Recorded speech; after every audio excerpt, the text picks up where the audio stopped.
Good morning, students. In this slide, we'll discuss about the histology of the thymus. Learning objectives. Describe the microscopic structure of the thymus. Identify the thymus under microscope. List various types of epithelio-reticulocytes present in the thymus and their role, and describe blood-thymic barrier. Thymus, it is a lymphoepithelial bilobed organ. It is responsible for the development of immune system of the body and is essential for the growth and development of the other lymphoid organs. It is largest and most active during the prenatal period and infancy, where the weight is 10 to 15 grams. After puberty, it decreases in size and gets replaced by the fibrofatty tissue subsequently and undergo gradual atrophy called thymic involution. Due to rapid autolysis after death, it is usually not seen in the cadavers. It consists of right and the left lobes being unequal in size, joined together by the fibrous tissue. It is located in the superior mediastinum, anterior to heart and blood vessels of the thorax. Thymus, it is having a rich blood supply.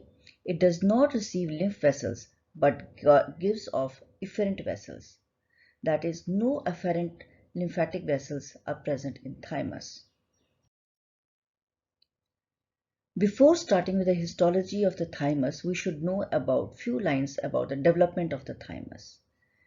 It has dual origin, that is in contrast to the other lymphoid organs which originates from the mesenchyme. Thymocytes and the connective tissue, they arise from the mesoderm, whereas the epithelial reticular cells, they arise from the endoderm of the third pharyngeal pouch. So that is why it is called as lymphoepithelial organ. Let us study about the histological components and the structure. It consists of the supporting framework and parenchyma. In supporting framework, we are having the outer capsule.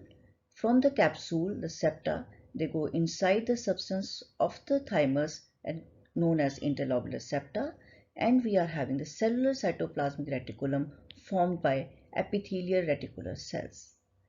Then we are having the lobules. The lobules or the parenchyma, it consists of cortex, outer darkly stained cortex, and inner medulla and Hassel corpuscles. Capsule and interlobular septa. Capsule, it is thin connective tissue capsule that covers the thymus completely. This capsule, it sends septa into the parenchyma of the thymus and divides the lobe into large number of incomplete lobules. These interlobular connective tissue septae, they carry the blood vessels, nerves, and efferent lymphatic vessels. Each lobule has a darkly stained cortex at the periphery and a lightly stained medulla within the cortex. As the septa, they are shorter, that is, they do not traverse through the entire parenchyma. The medulla of the one lobule, it becomes continuous with the medulla of the adjacent thymic lobule. Cellular cytoplasmic reticulum. The supporting stroma of the organ within the lobule is formed by the epithelial reticular cells. They are endodermal in origin. Epithelio-reticular cells, these are the stellate cells and their cytoplasmic processes come in contact with the processes of the neighboring cells by means of desmosomes. These epithelio-reticular cells, they show some features of the epithelial cells, such as the presence of intercellular junctions and intermediate filaments.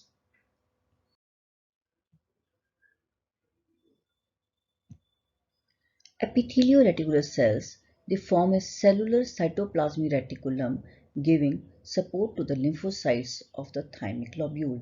This reticulum, it is different from the reticulum of other lymphoid organs, that is spleen and lymph node, where it is formed by the reticular fibers. They can be easily identified by their large, pale, staining oval nuclei, and eosinophilic cytoplasm. The cytoplasm contains the secretory granules which are believed to liberate hormones, that is thymosin, thymolin, and thymopoietin. Epitheliocytes, the epithelio-reticular cells, they provide an isolated and protective environment to the developing or immature lymphocytes. Thymus exhibits 6 different types of epithelio-reticular cells, that is type 1, 2, 3, 4, 5 and 6. Type 1, 2 and 3 they are present in the cortex and remaining 3 in the medulla. Type 1 cells, they isolate the lymphocytes from neighboring connective tissue and blood vessels. Type 2, they form an isolated compartment for developing T cells. Type 3 and type 4, they form a functional barrier between cortex and medulla. Type 5, these cells form cellular framework for the entire medulla and form compartments for various groups of lymphocytes. Type 6, they form concentric layers in Hessel's corpuscles. These cells, they secrete the interleukin 4 and interleukin 6 that helps in thymocyte maturation. Thymic corpuscles produce thymosin and thymopoietin hormones. Cells other than epithelio-reticular cytes, we are having thymocytes. These thymocytes, they are nothing but lymphocytes that are present in the thymus, and they are present as densely packed cells in the cortex of the thymus. Distinct subcapsular zone, it houses the thymic stem cells, and lymphoblasts, they undergo the mitotic cell division. The processes of the thymocyte development and maturation to generate T cells depend upon the microenvironment provided by the epithelial cells, dendritic cells, macrophages, and the fibroblasts. In nutshell, we are having 3 types of cells present in the thymus. That is the epithelio-reticular cells. They are large, pale, and stellate cells. Then we are having the thymocytes. Thymocytes, they are densely packed developing T cells derived from stem cells made in the bone marrow. And then we are having the macrophages. They phagocytize the T cells found in the cortex and near the corticomedullary junction. Cells that react too strongly with self-antigens. They also present antigen to the lymphocytes. Let us come to the parenchyma. Parenchyma, it consists of the cortex. Each lobule, it shows a darkly stained cortex and a lightly stained medulla. The cortex is densely packed with lymphocytes and a few macrophages and epithelial reticular cells. Outer part of the cortex contains large lymphocytes, that is the lymphoblast, which divide by mitosis to produce smaller lymphocytes which are pushed into the deeper part of the cortex. Of the vast number of lymphocytes produced in the cortex, only very few leave the thymus via post-capillary venules in the medulla as immunocompetent T lymphocytes, and the rest, that is the majority, they die in the thymus itself. The reason for this, it is not fully understood. The capillaries present in the cortex, they show a distinct thick basement membrane and are surrounded by the processes of epithelial reticular cells forming so-called blood-thymic barrier. Medulla. Medulla is a lightly stained because the lymphocytes are less densely packed. For this reason, the epithelial reticular cells in the medulla appear numerous. The most characteristic feature of the medulla is the presence of Hessel corpus cells. Hessel corpus cells, they are small, rounded or ovoid structures present in the medulla. It consists of haline mass at the center, that is eosinophilic in nature, and is surrounded by concentrically arranged flattened type 6 epithelio-reticular cells. The diameter is almost 30 to 100 micrometer. These cells, they are filled with the keratin filaments. These Hessel corpuscles, they represent the degenerating thymocytes. The number of Hessel's corpuscles, it increases with age and may show the traces of calcification. The immature thymocytes, that is the lymphocytes, They mature in the cortex and migrate to the medulla.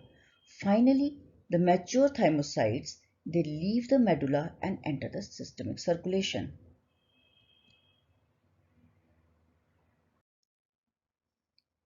Let us talk about the microcirculation of the thymus. Major blood vessels, they enter the gland at the corticomedullary junction and pass within the lobe, giving off small capillaries to the cortex and larger vessels to the medulla. These capillaries, they are present in the form of loops. These cortical capillaries, they form the blood thymic barrier, whereas the medullary blood vessels are not as well protected by the epithelial cells. Blood thymic barrier. Immature T lymphocytes mature in an isolated environment. They are prevented from the exposure to the antigen by the presence of blood thymic barrier. Blood thymic barrier consists of basically three structures, that is the capillary endothelium with a strong basal lamina, non-fenestrated blood vessels and few pericytes. Perivascular connective tissue within few macrophages. Proper reticular epithelial cells, that is type 1 with their basal lamina, then cells of the capillary endothelium and type 1 epithelio-reticular cells, they show the occluding junctions. Blood thymic barrier, it separates the T cells from the circulating blood and antigen in it. Thymus does not have afferent lymphatic vessels, therefore it does not form a filter for the lymph. Functions of the thymus. It is a central lymphoid organ and is essential till puberty for development of the immune system. After puberty, other lymphoid organs of the body are fully developed and thereafter it undergoes involution. The removal of the thymus in the newborn, it leads to the failure of the seeding of other lymphoid organs with immunocompetent T cells. So there is deficiency in the immunological competence to fight the invading pathogens, which leads to the infection and ultimately leads to the death of the individual. Epithelial reticular cells, it secrete hormones like thymolin, thymosin, thymopoietin, etc., which are involved in stimulation, proliferation, and differentiation of T lymphocytes. It produces the immunocompetent T lymphocytes, which are involved in cell-mediated immunity. What are the characteristic features of the thymus? In a nutshell, it's a central lymphoid organ, essential for the development of other lymphoid organs. It is having the dual origin, that is, it originates from the mesoderm. From the mesoderm, we get the lymphocytes, and from the endoderm, we get the epithelial reticular cells. The supporting stroma is formed by the cytoplasmic reticulum derived from the epithelial reticular cells. It is formed only by the T lymphocytes or the thymocytes. There are no B lymphocytes. This thymus, it is divided into lobules of the lymphoid tissue by interlobular septa, and there are no lymphatic nodules. The most characteristic features, that is the presence of the Hassel's corpus cells. Then it produces many thymic hormones. It is fully developed at birth and involutes after puberty. What is clinical correlation? Clinically, we are having a disease, that is the myasthenia gravis, which is a rare autoimmune disease. It is associated with 70% of thymoma, that is a tumor of epithelio-reticular cells. In myasthenia gravis, antibodies slowly destroy the cholinergic receptors from skeletal muscle and cause weakness of the muscles. It results in double vision because of the weakness of the eye muscles, drooping of the eyelid, and dysarthria because of the weakness of the muscles of the throat, and so on. The other is the Dye-George syndrome. It is 22q11.2 deletion syndrome caused by the deletion of the segment of the chromosome number 22. It is characterized by absence of the thymus and parathyroid gland. Patient does not have T lymphocytes, hence there is no cell-mediated immunity. Patient usually dies at an early age because of infections. Absence of parathyroid gland may produce tetany. These patients may also have congenital heart defects, cleft palate, and developmental delay. To summarize with, Thymus, it is having capsule, parenchyma and epithelio-reticular cells. Capsule, it is covered by thin connective tissue capsule septae, divides the thymus into incomplete lobules. In the parenchyma, we are having the outer cortex, darkly stained, closely packed T lymphocytes, and the medulla, which is lightly stained, present in the center, having loosely packed T lymphocytes, and there is presence of Hessel corpuscles, which are haline materials surrounded by concentrically arranged epithelio-reticular cells. Then we are having the epithelio-reticular cells. They are of 6 types and they form the blood thymic barrier and they isolate the T lymphocytes from the connective tissue. And the function, production of mature T lymphocytes and secretion of thymic hormones such as thymosin and thymopotin.